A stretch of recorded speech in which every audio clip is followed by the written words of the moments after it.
My ex blocked me everywhere. What can I do? It's the first question that echoes in your mind after a breakup. And not just on Instagram or Facebook. She's blocked you on WhatsApp, on the phone, maybe even removed mutual friends. It feels like erasure. And all you want is a chance to show her that you've changed, to reach out, to explain. But you can't, because there's no access. No message will go through. And that silence? It feels like a wall you weren't prepared to face. So you ask yourself, why is she blocking me? Is she angry, hurt, done with me, or worse, indifferent? The truth is, blocking doesn't always mean the end. Often it means she's overwhelmed. She's trying to create space, not because you've lost all value, but because the noise between you became louder than the connection ever was. And in that chaos, blocking is how she resets her control. You don't need to fight that silence. You need to understand it, because if you can resist the urge to chase and instead begin to reflect, you'll uncover something more powerful than reconnection. You'll uncover clarity. You'll uncover yourself. And that is where we begin. If this resonates with where you are right now, like this video and subscribe to Stoic Station, where we don't chase, we rebuild, and we rise together. Now, let's dive in. 1. Being blocked isn't the end. It's a hidden opportunity. Being blocked by your ex feels like the final blow. The door slammed shut. The message is clear. Don't come back. And yet, what if that door wasn't meant to be opened again right now? What if it's not rejection, but redirection?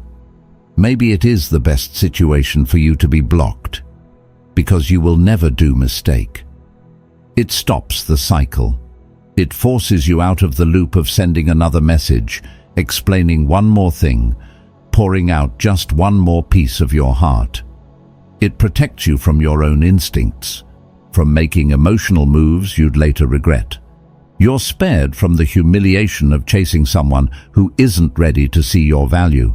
And that's not weakness, that's grace in disguise. This might feel like rejection, but what if it's protection? The silence they created isn't an exile, it's a mirror.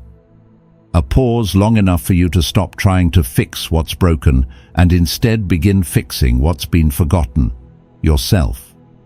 In that silence, you're no longer reacting, you're rebuilding.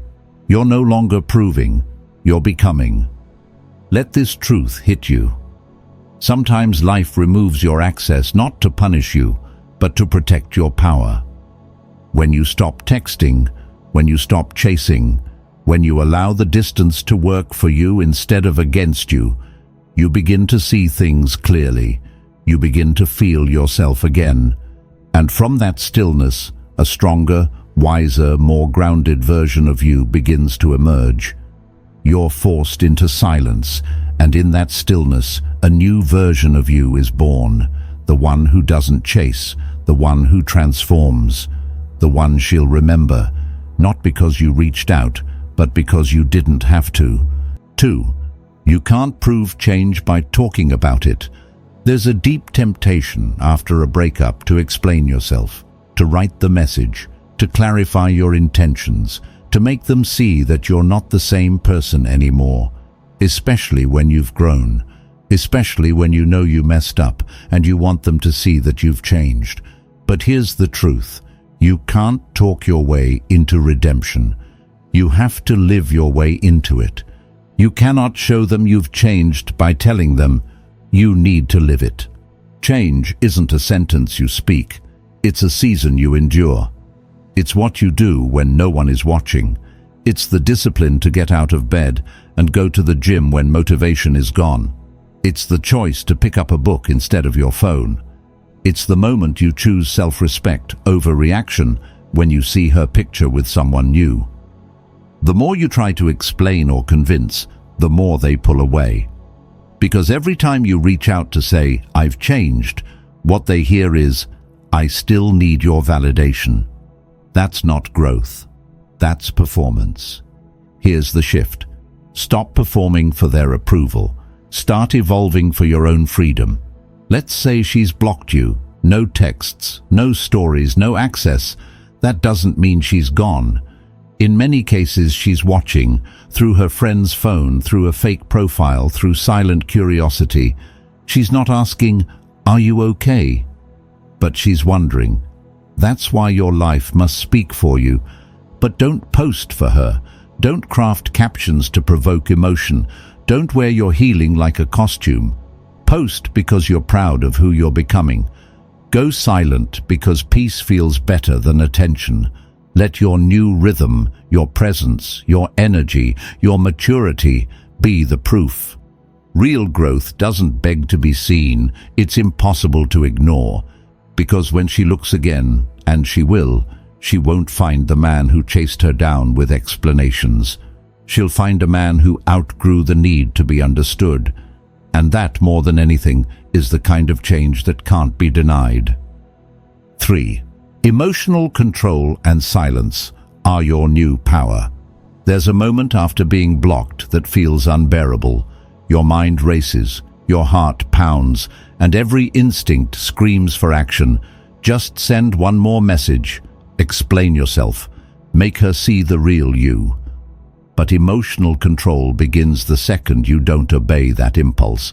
It begins the moment you lean back instead of leaning in. Because the truth is, real power isn't loud, it's silent. You need to lean back before doing actions. Take your time. Be in control.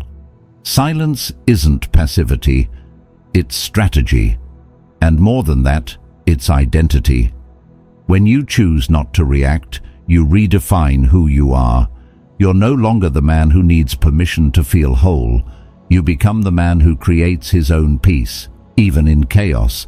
That's not suppression, that's self-mastery. Let this sink in. Your lack of reaction is the loudest signal of transformation she never expected. Think about it. She blocked you. Maybe she expected drama, a breakdown, a flood of desperate messages. That's what most men do. But not you. Not this time. Because you understand something deeper now. The one who responds first loses power.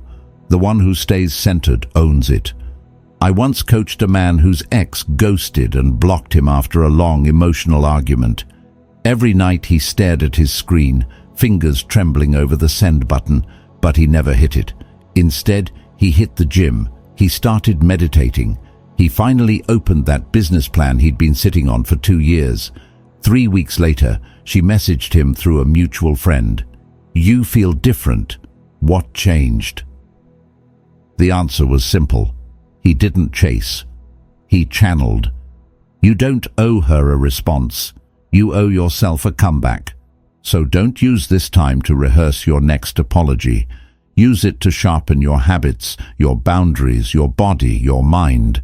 Become unrecognizable, not to impress her, but to realign with the version of you that existed before the relationship dulled your edge. Silence, when rooted in intention, becomes a signal.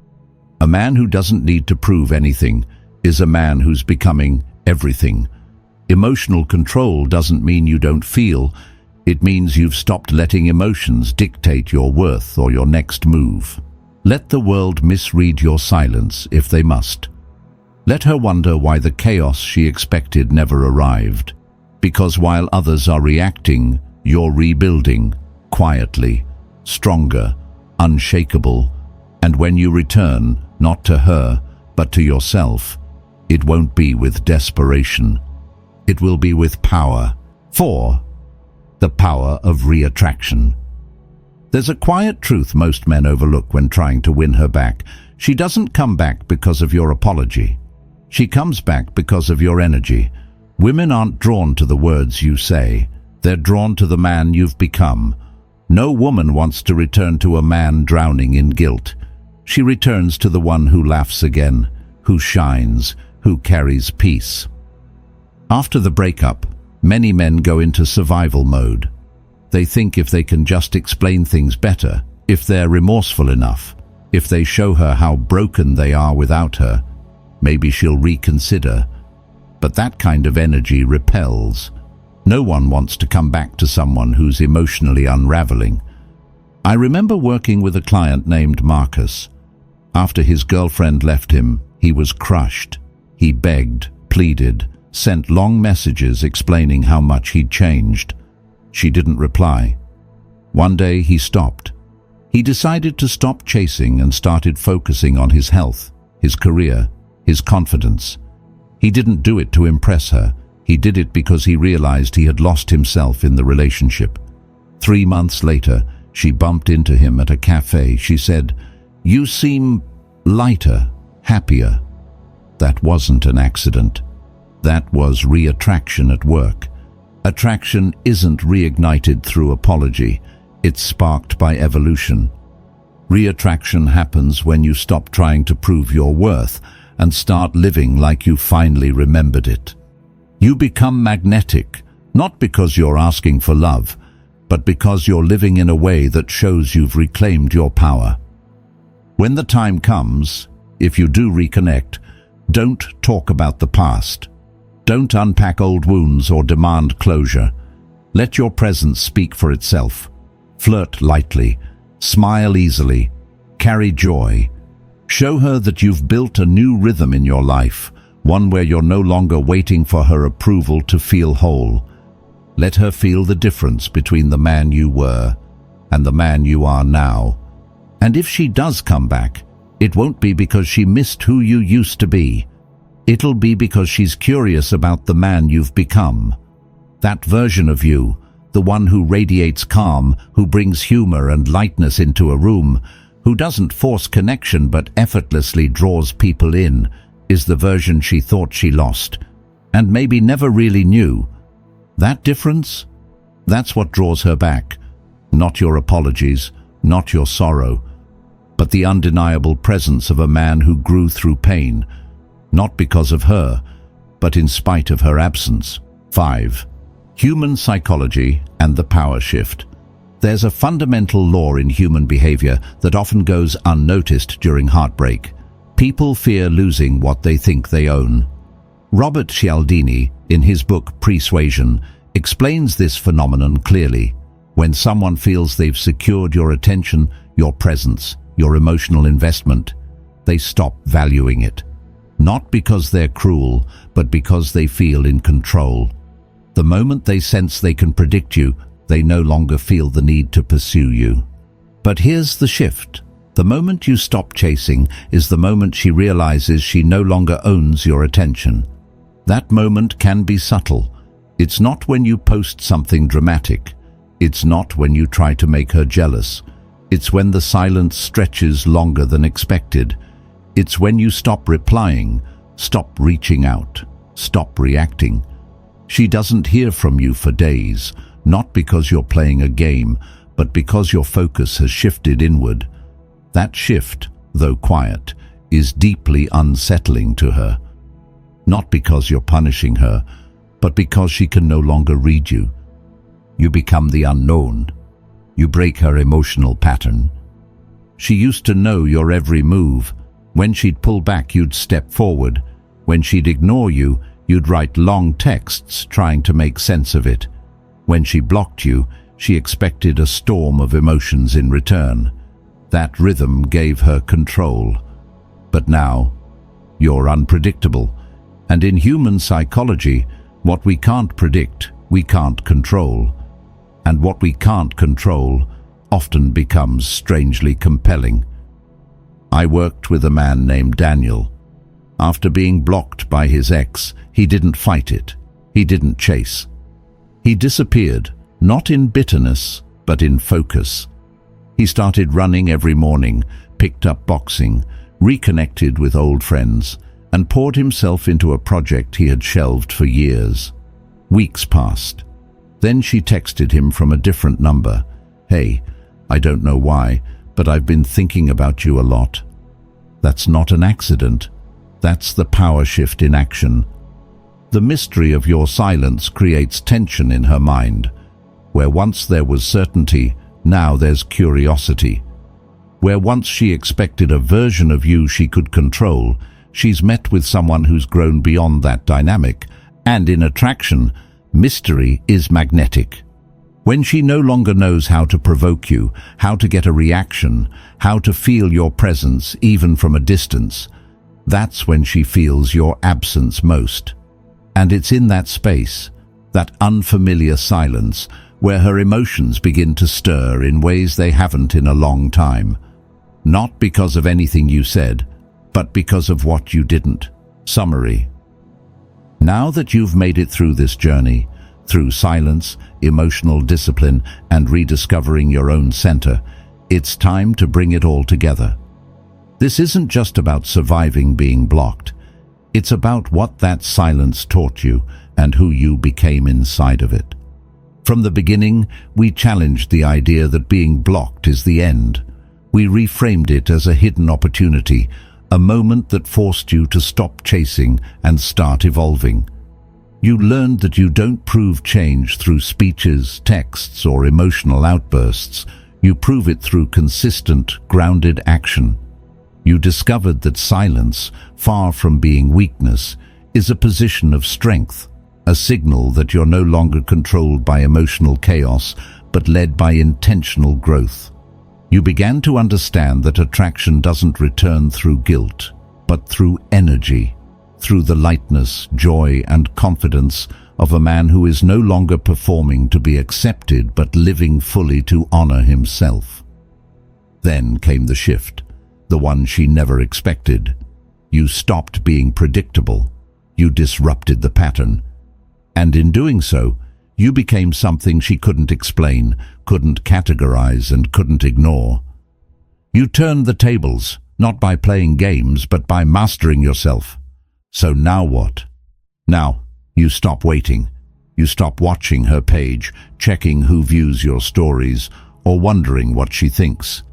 You give this 3 to 4 weeks, but not as a countdown to contact her again, as a window to create undeniable momentum.